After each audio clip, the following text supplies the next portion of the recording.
Trade Talks. I'm Jill Malandrino, Global Markets Reporter at Nasdaq. We're coming to you live from Inside ETFs in Hollywood, Florida. And joining me in this segment, we have Adam Sarhan, the host of the Smart Money podcast. You can find that on smartmoneycircle.com. And one big thing about Inside ETFs is the exposure that ETFs now have with registered investment advisors. And Adam, I think that's really exciting because the evolution of the RIA, the financial advisor, just over the past 5 to 10 years has been pretty fun to watch. Absolutely phenomenal. So the whole goal of the show, Jill, is to get timeless investing advice from large money managers. Who doesn't want to know how to invest? Everybody does.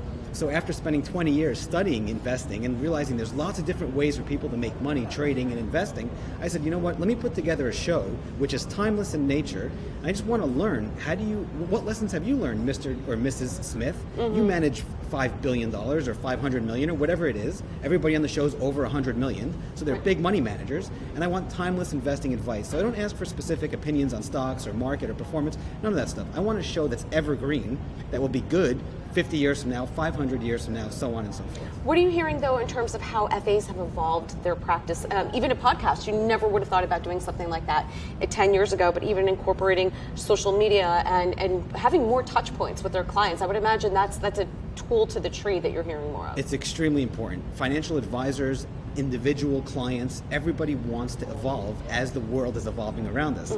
And the best ones are the ones that are able to evolve the fastest and anticipate future demand, what's going to happen tomorrow, right?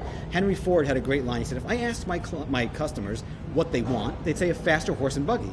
So he invented the car and that whole type of thing. So Steve Jobs had the same concept. So the financial advisors are able to thrive in this environment, understand the importance of, in a compliant, friendly fashion, to make sure everything's 100% compliant friendly, to go out there, out of their normal box, so to speak, and interact with their clients where the clients reside online. So that could be in podcasts, that could be with videos, that could be with some other types of in social media. And we're also seeing the growth of ETFs with registered investment advisors, and even more to that point, model portfolios. That's a consistent theme that we've been discussing all day here at Inside ETFs, is how they're really using packaged products for their strategies now. So what's happening is the explosive growth in ETFs over the last 10, 20 years has just been astronomical. And the reason why is that there's a lot of demand for ETFs and mutual funds as well, but specifically ETFs. Why? Because it solves a lot of problems and it simplifies a problem for investors, both RIAs and individual investors. So in the old days, if you wanted to buy gold, you had to go out there and figure out ways you buy gold stocks, but that gives you exposure to a lot of risks or commodities, anything, oil, the same thing. In today's world, we have ETFs for that, right? Instead of an app for that, there's an ETF for that.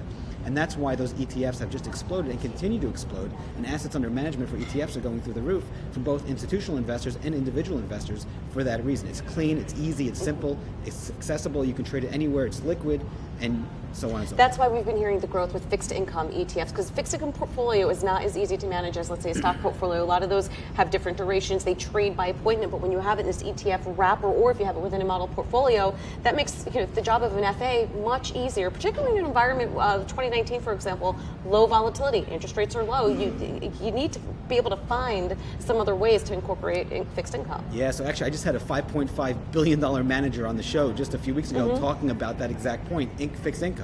And the reason why, Jill, in 2019, extremely low volatility, the S&P went straight up. 2017, the exact same thing, right? It was a low environment, market went straight up. 2013, so on and so forth. In this environment where the Fed's printing money and other central banks as well, super low interest rates, the hunt for yield is extremely important because investors want income as well as appreciation. So when you have an ETF that can give you access to that yield without suffering from a lot of the other difficulties, buying bonds or some other difficulties in the fixed income world, it makes investing ETFs, especially fixed income ones, very, very attractive because you get the yield without sacrificing liquidity. All right, Adam, great. As always, thanks for joining us at Inside ETFs. And thanks for joining me on Trade Talks. I'm Jill Malandrino, Global Markets Reporter at Nasdaq.